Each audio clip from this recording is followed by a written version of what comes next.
ये मैं हूँ 2025 के जाते हुए समर्स का आनंद लेते हुए, और मेरे पीछे जो जगह है ये है रॉयल विक्टोरिया डॉक्स।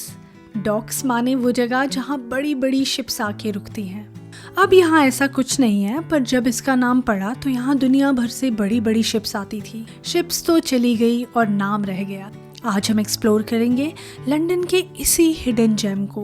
यहाँ थेम्स रिवर ना ब्रिज से क्रॉस होती है और ना ही टनल से, बल्कि केबल कार्स, जहाँ यॉट में सिर्फ पार्टी नहीं होती बल्कि फुल होटल एक्सपीरियंस मिलता है। सनबॉर्न 50-60 हज़ार से कम का कमरा नहीं है गाइस यहाँ। ऐसा सिनिक एयरपोर्ट लोकेशन जो किसी हॉलीवुड मूवी की लोकेशन से कम नहीं। Oh, give me a home where the buffalo roam, where the deer and the antelope play, where seldom is heard a discouraging word, and the skies are not cloudy all day. और आज हमारी journey का and होगा एक बहुत ही secret सी building के साथ। सोचो, इतनी modern buildings, glass towers, shiny London के बीचों बीच एक ऐसा स्ट्रक्चर जो बिल्कुल खंडर है। पर क्यों? किसी का कहना है कि ये यूके की सीक्रेट एजेंसी MI6 का ओल्ड इंटेरोगेशन स्पॉट था, और कुछ लोग तो फुल कॉन्फिडेंस में बोलते हैं यहाँ एलियंस का अड्डा था। बट स्टोरी यहीं एंड नहीं होती। शाम होते होते हम सीधे एक प्रोटेस्ट में घुस गए, और वहाँ जो सीन हुआ ना वो आप खुद ही देख लेना। No, I agree. I mean, that aspect is really good. I was just thinking in my head because especially when you see different conflicts across the world, then you feel like you want your government to be that strong, that they should have tanks and ammunition. What do you think so? जैसे जैसे आप देखोगे और हम यहाँ घूमेंगे, you will realize कि मैंने क्यों बोला कि this is one of the hidden gems.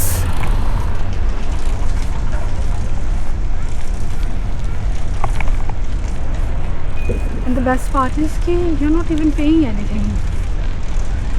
अब बस आ रहे हो, you can, मतलब यहाँ बहुत सारी चीज़ें करने को। लाइक अभी मेरे राइट में है केबल कार के लिए लोगों की लाइन लगी है, so you can fly over Thames. Cable car से थेम्स क्रॉस करके आप सीधा ऑटो पहुँच जाते हो। Wow,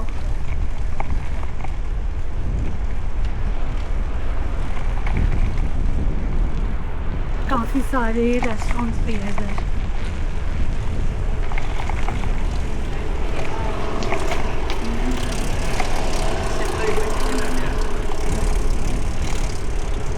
Lebanese, Italian, pizza, pasta खाने का मन हो।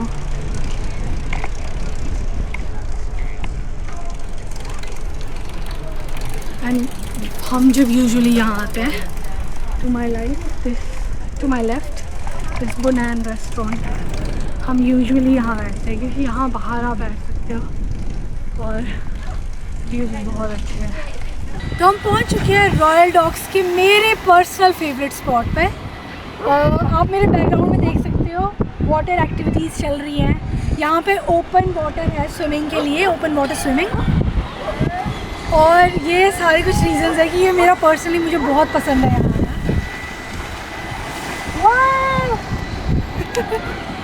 ये जगह आपको सिटी के बीचों बीच बीच वाली वाइब्स देगी, मतलब स्काई स्क्रैपर्स के बीच, लेकिन फील बिल्कुल कोस्टल गेटवे जैसा। और जो मेरे जैसे एमेच्योर स्विमर्स हैं उनके लिए ये परफेक्ट रिस्क फ्री जोन है।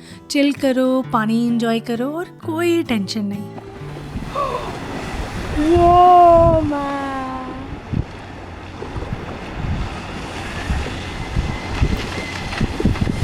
देखने में इतना मज़ा आ रहा है, इसको करने में कितना मज़ा आ रहा होगा इसको। फिर से आ रहा है स्टंट आ रहा है। वो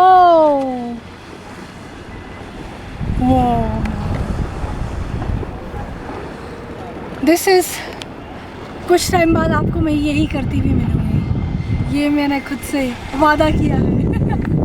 ड्रोन शॉट से तो और भी ड्रीमी लगती है ये जगह। एक तरफ ब्रिटेनिया विलेज का काम प्रिटी नेबरहुड, और उसके बिल्कुल पास ये स्टनिंग वाटर रिक्रिएशन एरिया। ये जो पानी आप देख रहे हो ये वही लंदन रिवर थेम्स का है जो सिटी के हार्ट से बहती है। इसे कट करके रीडिज़ाइन करके ये पूरा डॉक जोन बनाया गया था। And honestly genius move. इस जगह के बनने की शुरुआत 19th सेंचुरी में हुई, जब ब्रिटिश एम्पायर अपनी पीक पे था। स्टीम इंजन्स ने दुनिया बदल दी थी, बड़े बड़े शिप समंदर पे निकल रहे थे और ट्रेड बूम कर रहा था। ब्रिटेन अपने गुलाम देशों से भर भर के शिप्स ला रहा था और भारत था इनका सबसे बड़ा खजाना, जिसे ये गोल्डन गूस भी कहते थे। कपड़ा, मसाला, चाय, ओपियम सब लूट कर यहाँ लंदन के डॉक्स पे आता था। तो अभी आप मेरे पीछे यहाँ देख सकते हो, जैसे मैंने बोला यहाँ पे पहले बहुत सामान आता था, रॉयल डॉक्स है ये, और यहाँ पे है कुछ लोग जो आज भी सामान यहाँ से अनलोडिंग कर रहे हैं सामान की और जी हाँ, कलकत्ता से भी सामान आया है जो यहाँ अनलोड हो रहा है। मतलब मैं ये देखती हूँ कि ये कैसे यहाँ पे चीज़ों को अच्छे से डिपिक्ट करते हैं ना, हर एक चीज़ को प्रिजर्व करके रखते हैं। मतलब जो ये और देशों से लूट के वैसे सामान ला रहे थे वो यहाँ अनलोड होता था। मतलब लूट के भी नहीं बोल सकते, because they had a proper channel कि हम ये ख़रीद रहे हैं, ऑब्वियसली नेग्लिजिबल पैसों में, बट वो ख़रीद के यहाँ सामान ला रहे थे। तो यहाँ पर इन्होंने डिपिक्ट किया है इससे कि क्या कम्यूनिटी थी रॉयल डॉक्स की और कैसा यहाँ पे एम्बियंस और एनवायरनमेंट होता था उन दौरान। आज वीकेंड है तो वीकेंड में फिर यहाँ काफ़ी क्राउड रहता है बट मैं कहूँगी कि जितने फेमस लंदन की और जगहें हैं और वहाँ जिस लेवल का क्राउड रहता है उसके आगे तो यहाँ कुछ भी नहीं है। थेम्स रिवर उस टाइम ट्रेड का मेन हाईवे थी, लेकिन जल्द ही भीड़ से भर गई। शिप्स लाइन में दिनों दिन खड़े रहते, माल पाइल्स में जमा होता और चोरी बढ़ने लगी। पुराने डॉक्स इतने ट्रैफिक को हैंडल ही नहीं कर पा रहे थे, तब नए डॉक्स बनाए गए और उनमें से एक था ये रॉयल डॉक्स। आज रॉयल डॉक्स है, उस टाइम तो पूरा दलदल था। फिर दलदल को खोद कर और भी बड़े बड़े डॉक्स बनाए गए। 1855 में ओपन हुआ रॉयल विक्टोरिया डॉक, जो इतना डीप था कि सबसे बड़े स्टीम शिप्स आ सके, भारत, अफ्रीका और कैरिबियन से भर भर के माल लेकर। 20th सेंचुरी की स्टार्ट में ये डॉक्स ब्रिटिश प्राइड बन गए। आप जो मेरे पीछे क्यूट से घर देख रहे हो ना, ये कभी वेयर हाउसेस हुआ करते थे। यहीं सामान सेफली स्टोर किया जाता था और उन बड़ी बड़ी स्टीम बोट से सामान को इन ह्यूज पुलिस की मदद से निकाला जाता था। अब आज की डेट में ऑफ कोर्स ये जो घर है यहाँ पे लोग रह रहे हैं और ये क्रेन्स अब यूज़ में नहीं है, they are here just for show piece. 1921 में किंग जॉर्ज V को ये इतना पसंद आया कि इसे रॉयल डॉक्स का टाइटल दे दिया। लेकिन दूसरों के चूल्हे पर रोटी कब तक सेकोगे? जल्द ही डाउनफॉल भी आया। 1926 के वर्कर्स ने बहुत बड़ी स्ट्राइक्स की। वर्ल्ड वॉर 2 में जर्मन ने बॉम्ब मारकर धुआं कर दिया और 1960s के बड़े कंटेनर शिप्स ने इन डॉक्स को आउटडेटेड बना दिया। 1981 तक लास्ट कमर्शियल शिप यहाँ से चली गई। लेकिन कहानी ख़त्म नहीं हुई। 1918 से ये रीडेवलपमेंट स्टार्ट हुआ और ये जगह आज टूरिस्ट स्पॉट है। हम आ गए हैं बिल्कुल एयरपोर्ट के पास।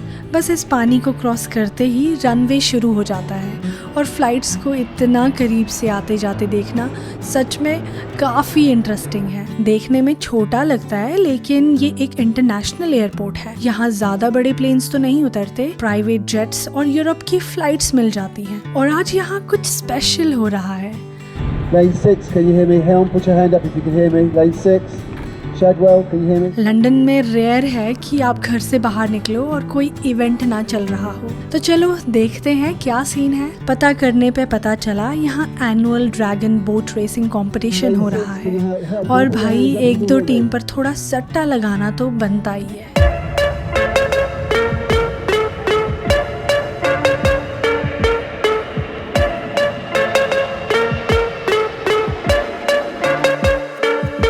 Okay, I'm rolling, I'm riding, rolling, I'm flexing while driving, rolling, you know when I come through, rolling, there best be no problem, rolling, rolling, okay, rolling, okay,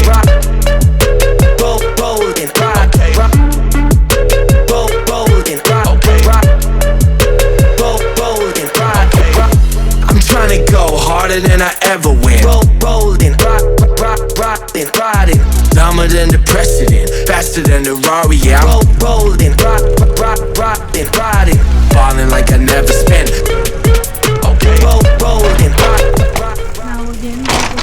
bridge, ये एक newly built bridge है।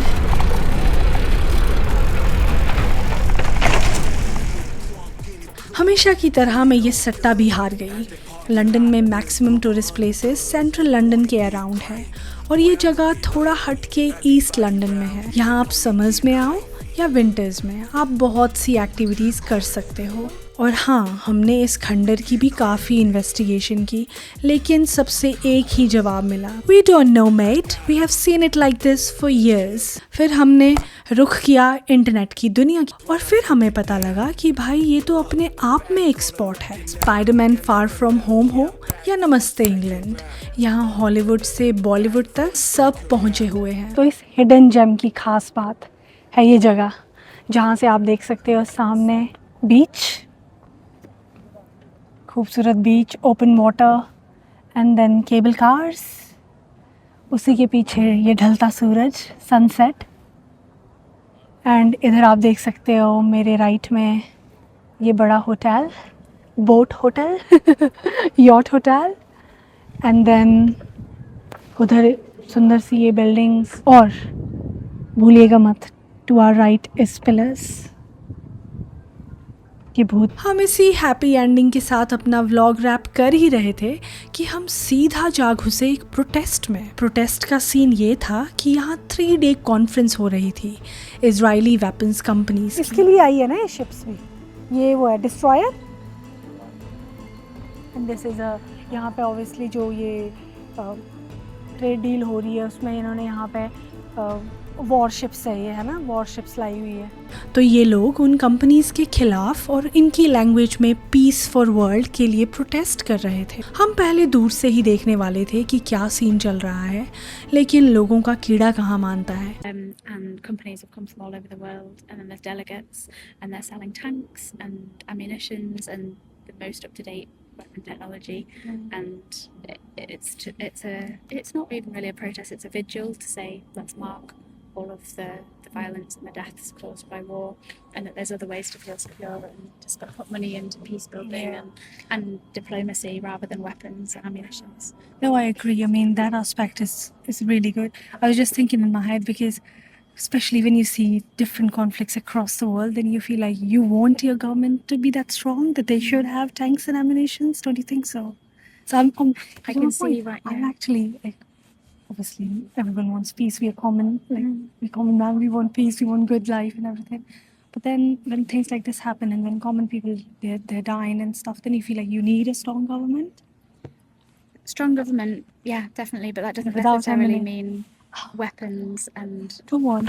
Israel is able to save their country because they're really good. They have like good, strong ammunition, isn't it? They're surrounded with all their enemy countries and still able to secure all their people. I mean, just thinking. Yeah, they're able to hurt and kill and oppress a lot But of then people. save their people as well, isn't it? Like, obviously, lots of Jewish people in there living, they've been saved because their government have the dome, they have the ammunitions. Because not everyone's, like we say, both sides, not in Gaza that everyone's a terrorist, but there is a terrorist group in Gaza. We've seen that in the event that happened, isn't it? And then the same goes with Israel. There's common people in Israel, but those common people, the government's able to save them because their government is strong. However, to the opposite side, the government is not strong, so they're having more casualties. I don't know how to put it out. And there's They Israeli were fine. companies in there selling the technology that they've developed. Okay. No, it's actually interesting to know like a different aspect of the story as well. It's also just saying let's not normalize it. You know, we normalize that defense and security means weapons and tanks, but actually there's many stages of peace before that. There's diplomacy. सच बताऊं तो ये जगह इतनी beautiful है कि videos में उसे justify ही नहीं कर सकते। कभी लंदन आओ तो इस जगह को जरूर अपनी बकेट लिस्ट में डालना। Okay, I'm rolling, I'm riding, rolling, I'm flexing while driving.